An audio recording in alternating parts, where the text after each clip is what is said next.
Você está ouvindo o Ei-Gestor, conteúdo para uma gestão em saúde acessível e descomplicada.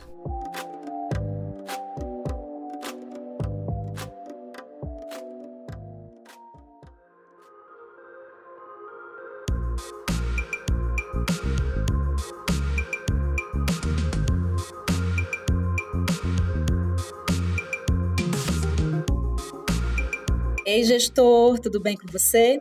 Eu sou Cláudia Araripe e esse é o podcast que vai descomplicar o assunto gestão em saúde. Olá, eu sou Adma Câmara e toda semana iremos conversar sobre temas relevantes em saúde, liderança e dilemas do gestor. E hoje é dia de episódio especial, dia de uma conversa franca com um super convidado que vai partilhar conosco sua experiência e conhecimento. Nosso convidado de hoje é o Dr. Abner Araújo. Dr. Abner, gente, ele é médico emergencista, intensivista, com ampla experiência em gestão, formação de corpo clínico, governança clínica e certificações. Ele foi auditor da ONA e consultor no projeto Lean das Emergências. Olá, Dr. Abner, muito obrigada por aceitar nosso convite, é uma grande honra tê-lo conosco. Prazer é meu e eu espero poder contribuir um pouquinho aí com essa iniciativa de vocês tão valiosa. Com certeza, Dr. Abner, mais uma vez, muito obrigada. Sua participação nesse episódio especial é muito relevante, né, para complementar o nosso conhecimento, para trazer a sua experiência. Então, seja bem-vindo ao nosso podcast. Dr. Abner, né, como a gente já conversou, o nosso podcast ele tem um foco voltado para a gestão. E a gente queria saber se o senhor poderia nos falar como médico e como gestor, como foi a sua aproximação com o modelo de pensamento Lean? Bom, vamos lá. Já faz um tempinho. Na verdade, a minha primeira experiência se iniciou no ano de 2015. Eu fui convidado a assumir um projeto de gerência de um pronto-socorro de um hospital de alta complexidade, tá? Um hospital dentro do padrão do Ministério da Saúde e hierarquização de rede, um hospital polivalente, com L-ponto, um hospital estratégico e de porta aberta. E ali eu tive o privilégio, né, de receber a consultoria na época do IHI, onde eu e a equipe que estávamos naquele momento, naquele projeto, iniciamos esse primeiro contato. Foi ali que eu conheci o pensamento e a metodologia Lean Healthcare. Excelente, Dr. Abner. E nesse contexto, né, de pandemia, em contexto de crise, o que significa o Lean Healthcare nesses tempos de crise? Bom, eu considero que desde a história da humanidade, não só eu, né, as evidências mostram que crise sempre é uma oportunidade, considerando que o Lean Healthcare ele tem alguns conceitos importantes relativos à diminuição de desperdício, otimizar recursos, aproveitar todo o potencial envolvido nas pessoas e os processos que a gente pode melhorar. Isso tem uma relevância direta aí no contexto de crise. E a gente percebeu nesse grande desafio aí da pandemia do Covid-19 que os hospitais que tinham já um procedimento, que já tinham, de certa forma, trabalhado toda essa circunstância de poder absorver uma demanda não prevista e maior do que a sua capacidade, eles tiveram uma oportunidade de resposta muito superior às outras instituições. E quando a gente fala isso, o significado disso nada mais é do que salvar vidas. O senhor até já respondeu aqui, eu estava vendo aqui, a nossa próxima pergunta seria, né, qual a relação entre a adoção do Lean e os resultados da instituição? Mas o senhor já foi colocando aí até já uma visão bem interessante sobre isso. Porque é uma relação diretamente proporcional, né? Os resultados assistenciais com desfechos clínicos mais adequados, a segurança do paciente envolvida nesse processo, isso é muito importante. Eu sempre, quando tenho a oportunidade de falar com as equipes, né, essas equipes elas estão inseridas num contexto, numa comunidade, numa região, E aí eu sempre eu falo assim, olha, enquanto a gente lida com pessoas sem identidade, mas quando a gente está inserido numa comunidade, a gente considera que podem ser os nossos parentes, os nossos familiares, e poderão ter, sim, a sua vida preservada se você tem um processo de atendimento adequado, com qualidade, e sem contar que as instituições elas se beneficiam muito na sustentabilidade econômico-financeira, porque quando você evita desperdícios, quando você otimiza processos, quando você usa os recursos da melhor forma, né, você diretamente traz isso em forma quantitativa, financeira também na instituição. E aí você pode avançar com algumas melhorias, né, principalmente os serviços públicos, onde os recursos eles são bem definidos, eles têm, vamos dizer assim, um direcionamento, mas quando você consegue otimizar esse recurso, você consegue ampliar, você consegue melhorar o seu parque tecnológico, trazer algum tipo de melhoria àquela assistência. Então, eu considero que o pensamento Lean, ele realmente modifica a história de uma instituição. Com certeza. E nós temos aqui, doutor Abner, um desafio que é tornar o conhecimento mais simples e acessível. Nesse momento, o senhor poderia nos falar sobre alguns dados que nos ajudem a vender a ideia do pensamento Lean para as organizações de saúde?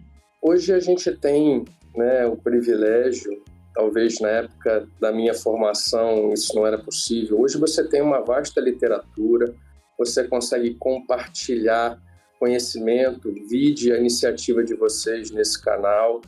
Então, a gente tem uma série de oportunidades. O próprio Ministério da Saúde, com o PROADES, ele vem valorizando e transformando instituições ao longo desse tempo. E aí isso precisa de um envolvimento. E esse envolvimento ele não pode ser apenas partindo apenas de uma iniciativa da alta direção da instituição. Isso tem que envolver a todos e principalmente aqueles que estão na beira do leito, né? A gente, dentro do linguajar Lean, a gente chama de Gemba, que é o pessoal da equipe do chão de fábrica, quem executa os processos, que conhece muito mais das necessidades. Então, e as ferramentas, né, que a gente pode utilizar para criar métrica. O importante, a gente não tem como saber aonde chegar se a gente não mede. Então, muitas instituições, elas, além de não medirem os seus processos, né, elas, às vezes, têm medições e métricas inadequadas ou não validadas, né? Então, existem uma série de oportunidades, né, que a gente, por exemplo, na consultoria do projeto Lean nas emergências, a gente coloca como opção para as instituições, para que elas se adequem. Não é uma receita de bolo, né? Na verdade, você tem ferramentas e, a partir dessas ferramentas, junto à instituição e as pessoas que formam a instituição, vocês vão desenvolvendo as melhores estratégias.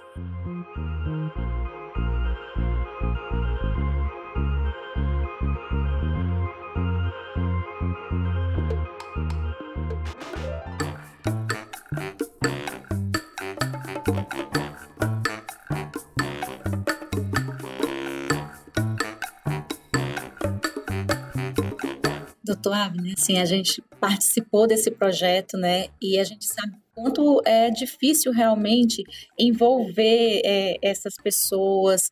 Em alguns momentos a gente viu equipes desmotivadas, em outros momentos os próprios gestores, assim, receosos de tomar algumas decisões, porque as pessoas estão acostumadas, né, àquela rotina, e algumas vezes é realmente difícil mudar. E aí, assim, a gente queria pedir, né, para quem estuda experiência como consultor, se o senhor podia compartilhar conosco uma experiência exitosa para inspirar nossos gestores, assim, a estar vencendo esses desafios do dia a dia, né, desde mudanças realmente de rotina, questão de comportamento da própria equipe, enfim, né, algo que eles possam ver assim, olha, é difícil, mas dá certo?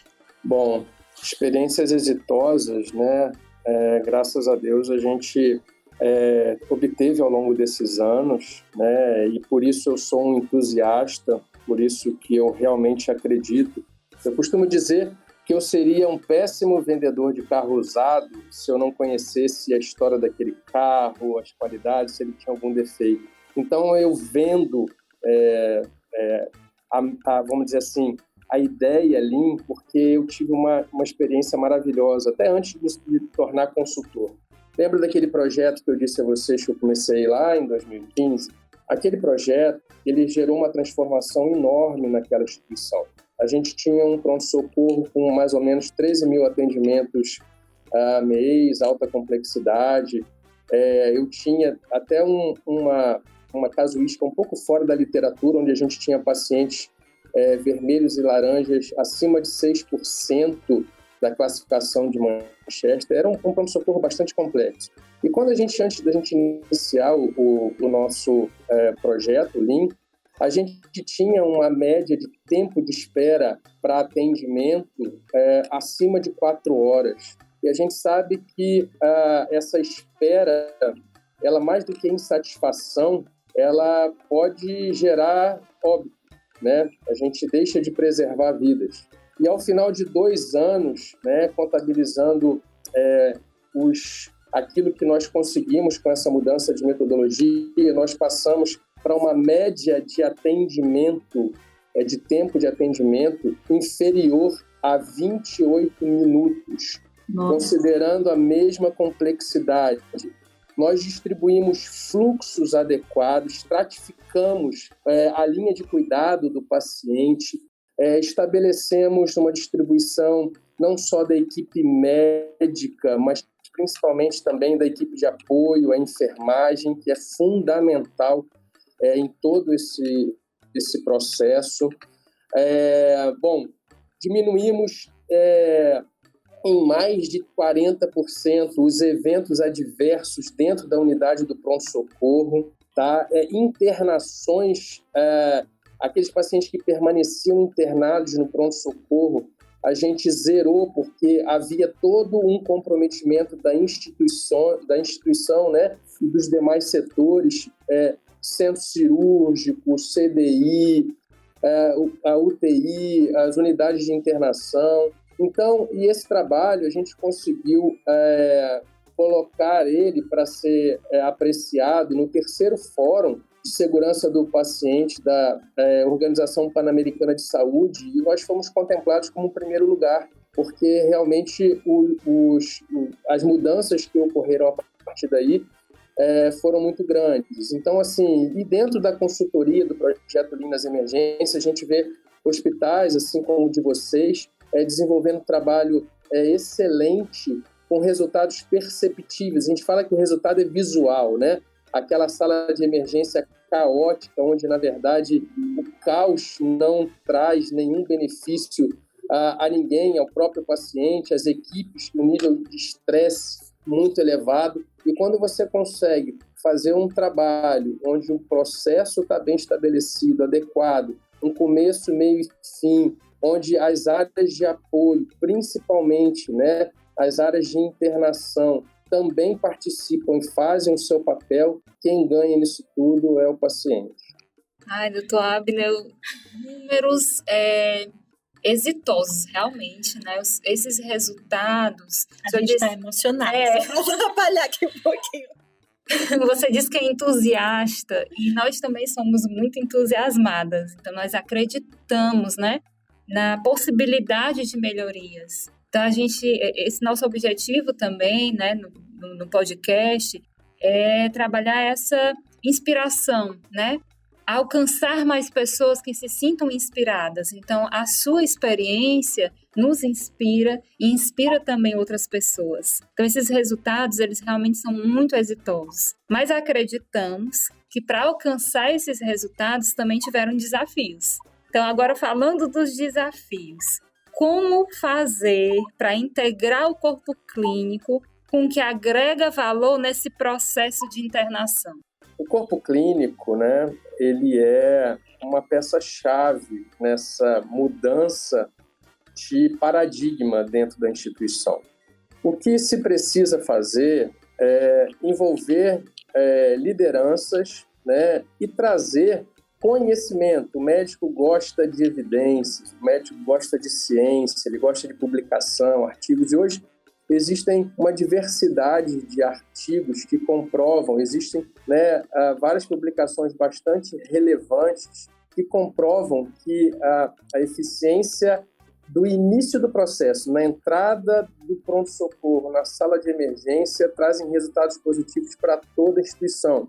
E o médico também se beneficia, porque muitas das vezes o médico, dentro de um sistema caótico, ele tenta achar algumas circunstâncias para, na percepção dele, trazer benefício para o paciente, uma reserva de leito, permanecer com o paciente internado para realizar exames, porém esse paciente ter indicação de realizá-los a nível ambulatorial. Tudo isso a gente fala a princípio que são com boa intenção, mas no fundo não trazem benefício para o todo. Então, quando você consegue mostrar para ele, matematicamente, que você diminuir a média de permanência e fazer, por exemplo, um giro de leito, onde você elimina, né, numa internação, por exemplo, um pernoite, umas 24 horas de internação desnecessária, porque o médico não conseguiu ir, pede para o residente passar visita. Quando você elimina esse desperdício de pelo menos 24 horas, você ganha aí no mínimo 30% de leitos disponíveis nesse hospital. E aí ele consegue trazer o seu paciente, fazer a sua cirurgia eletiva, realizar o benefício que ele deseja fazer. Então, isso precisa ser conversado, precisa ser demonstrado a essas lideranças. Certamente eles irão entender que esse é um caminho, vamos dizer assim, exitoso, né? E que também requer um pouco de tempo, né? Existem muitos hábitos dentro das instituições de saúde que até a maneira, por exemplo, como o médico ele passa visita, né? Tem médicos que têm lá vínculos com aquela instituição durante décadas. E eles sempre começam a sua visita do último andar, descendo para o primeiro andar. E, de repente, se eu explicar para ele, doutor, se o senhor já tiver, né, vamos dizer assim, se a gente tiver uma programação de alta, né, e a gente começar as suas visitas pelos pacientes que têm uma alta programada, isso já é suficiente para a gente poder gerar esse leito, de certa forma, girar de forma mais eficiente. A discussão dos rounds da equipe multidisciplinar. O médico ele não é o detentor único do conhecimento e da gestão desse paciente dentro do hospital. O olhar da equipe multidisciplinar é extremamente importante, né? Fazer a previsão de alta e a programação dessa transferência de cuidado, né? A gente só lembra dos problemas sociais relativos àquele paciente no dia da alta, e aí eu preciso providenciar uma série de ações, de recursos que não foram feitas poderiam ser feitas ao longo da sua internação. Tudo isso é muito claro de se demonstrar, mas infelizmente, né, nas escolas médicas e algumas instituições, a gente não para discutir isso, a gente faz a coisa de forma mecânica e isso não agrega valor. Então, é um desafio, sim, mas todas as vezes, né, pelo menos na minha experiência, onde a gente conversa com o corpo clínico e vai demonstrando a esse grupo os benefícios que eles também terão dentro dessa eficiência, não tem como não abraçar a ideia.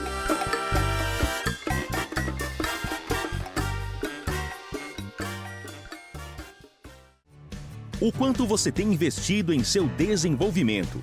Desenvolver as competências certas é fundamental.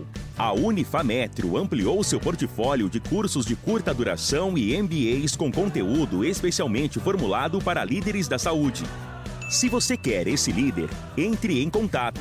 Acesse unifametro.edu.br ou visite o nosso perfil no Instagram, @eugestordasaúde. Inscrições abertas para o MBA em Gestão em Saúde e MBA em Gestão da Qualidade e Segurança do Paciente. Esse lugar é seu. Aproveite! Você sabia que aprendemos 70% mais quando debatemos sobre um assunto? que esse percentual cai drasticamente para 20% quando o conteúdo é apenas transmitido diretamente a nós? Aprender e colocar em prática tem que fazer sentido. Convidamos você a conhecer nossos jogos colaborativos e ferramentas de auto-coach para trabalhar liderança, comunicação e segurança do paciente. Quer saber mais? Segue nossas redes sociais, @eugestordasaúde e fica por dentro de estratégias criativas, inteligentes e eficazes para desenvolver você e sua equipe.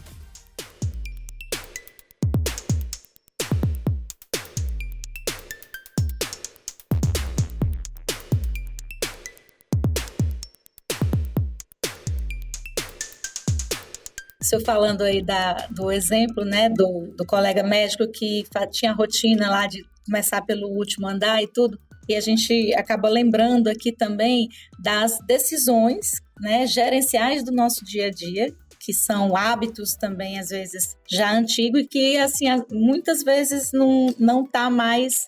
não gera o resultado que deveria. E aí isso me lembra, né, a questão da superlotação das emergências mesmo, que é uma realidade do nosso sistema de saúde e que normalmente é comum a gente encontrar os gestores procurando limitar a entrada de pacientes, né, utilizando recursos do tipo, vou barrar a ambulância, vou segurar aqui o transporte, esse tipo de coisa. E a gente sabe que os dados demonstram que essas decisões elas não são tão eficientes.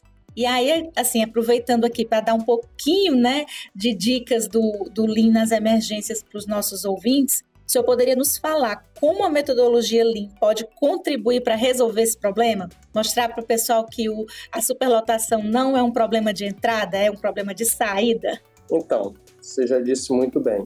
O Lean, né, ele traz para a gente aquele pensamento de um processo contínuo e enxuto. E todas as vezes que você tem um engarrafamento, um gargalo, né, e que você cria um acúmulo de pessoas ou de um processo inadequado em algum setor, isso vai repercutir ao longo daquela trajetória.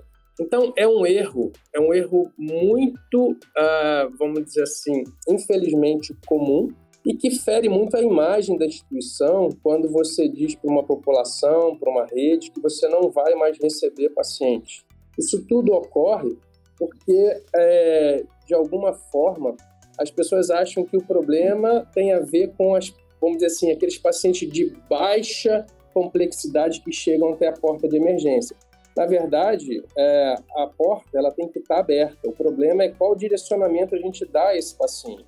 Ele não pode fazer o mesmo fluxo de um paciente grave, de uma sala de emergência, um paciente crítico, que irá receber vários recursos, né, seja de recurso humano, seja de insumos. Aquele paciente de baixo risco, a gente tem que direcioná-lo para um fluxo mais rápido, onde ele receba apenas aquilo que ele precisa. Às vezes é apenas uma orientação, um atestado médico, uma receita, uma medicação para uso oral no seu domicílio, né? Então, muitas das vezes, né, o problema ele não está ligado especificamente ao processo da sala de emergência, mas sim ao centro cirúrgico, à UTI, né, às unidades de internação, que permanecem, né, com horários ociosos, salas vazias, leitos aguardando uma reserva de leito, né, por exemplo, em UTI, que às vezes fica mais de 1, 2 dias, sendo que poderia ser ocupada por um paciente que poderia rodar naquele leito e ser liberado, assim como nas enfermarias. Então, você disse muito bem, é um paradigma, isso tem toda uma ferramenta de análise de demanda e capacidade, onde a gente consegue demonstrar.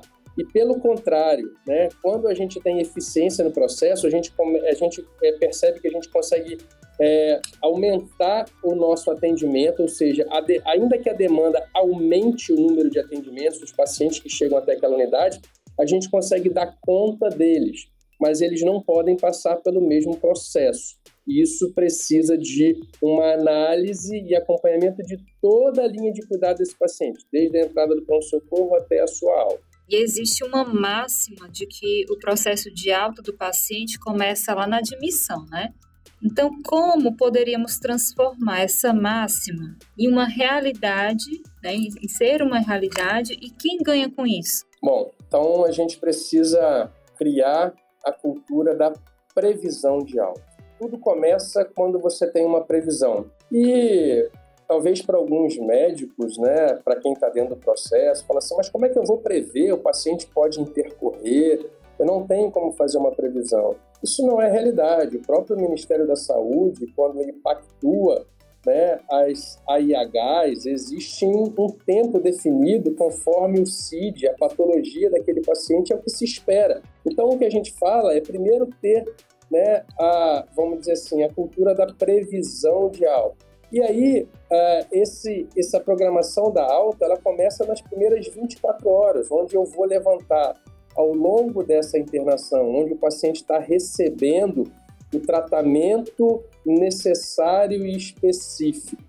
Por exemplo, a sua cirurgia, o seu ciclo de antibiótico, o procedimento necessário e, paralelamente, nós estamos trabalhando todo o processo dele da alta, né? A transição do cuidado, se ele vai para algum serviço de atenção domiciliar na sua alta, se ele vai precisar de acompanhamento ambulatorial, toda essa documentação, orientação da família, né? E é muito importante o envolvimento do próprio paciente nesse processo.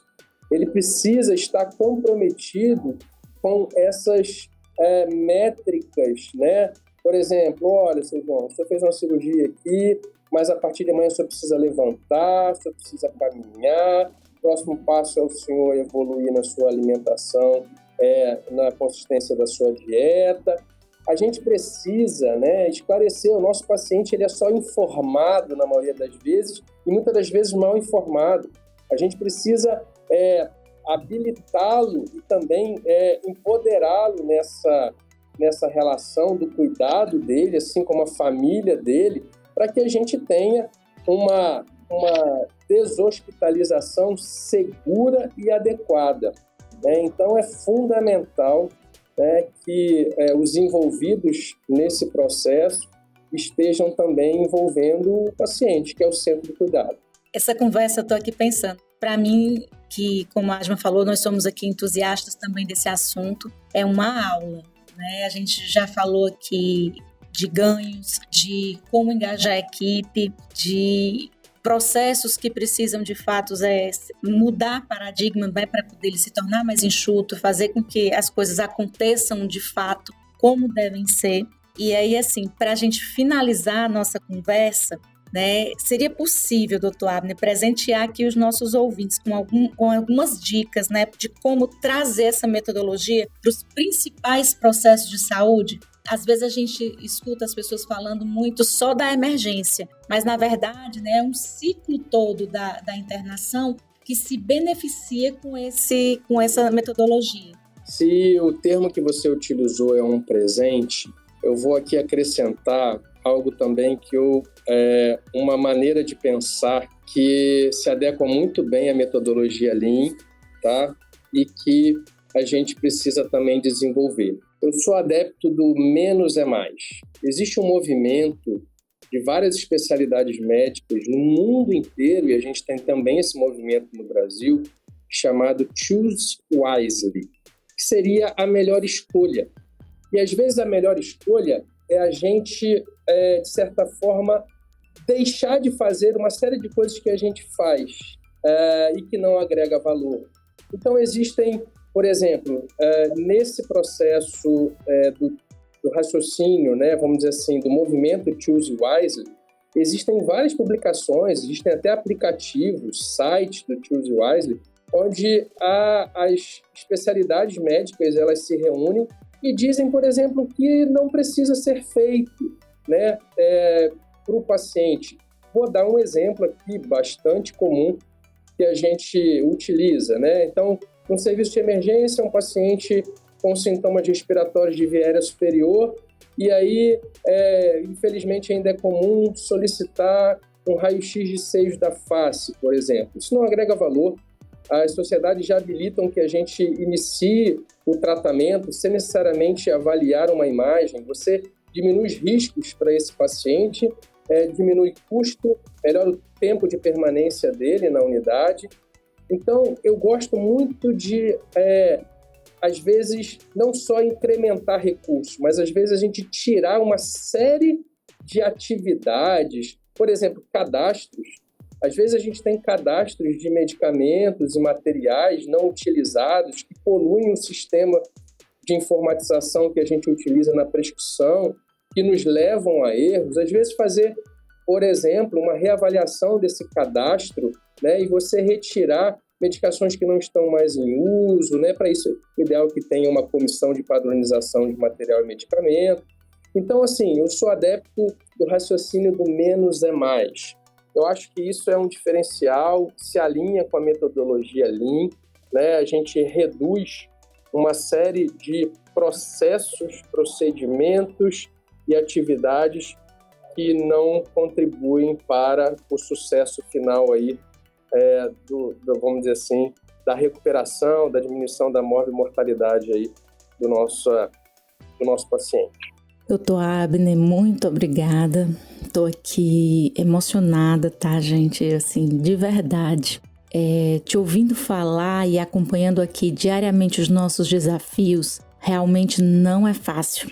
Quando você coloca, por exemplo, os resultados da instituição modelo, eu penso que quantas instituições no Brasil sabem de fato, ao menos dizer, né, um percentual de erros existentes no seu cotidiano. Alguma informação relevante, segura, o que acontece de fato.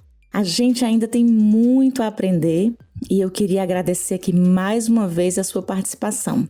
Foi extremamente rico. E, gente, assim, olha, vocês que estão nos ouvindo, tudo na vida eu acho que deixa um aprendizado, tá?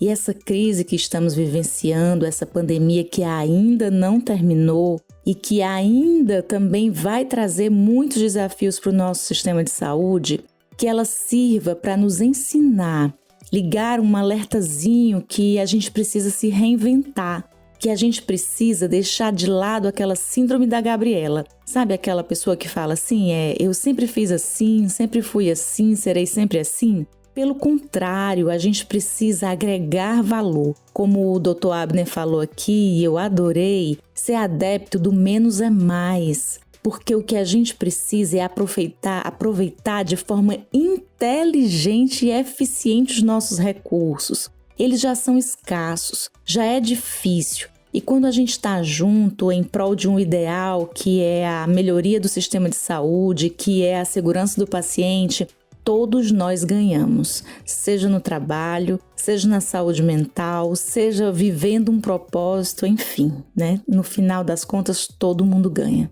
É preciso acreditar, né? Acreditar que é possível alcançar os resultados, ir em busca do envolvimento da equipe, dessa redução de desperdícios, trabalhar de forma alinhada os processos, os serviços e a gestão. Portanto, a saúde ela precisa ser mais eficiente e a eficiência ela tem relação direta com a mudança. Precisamos enxergar as nossas fragilidades e trabalhá-las. Eu acredito que essa é a hora. Na verdade, sempre é o momento de começar, né? O de recomeçar.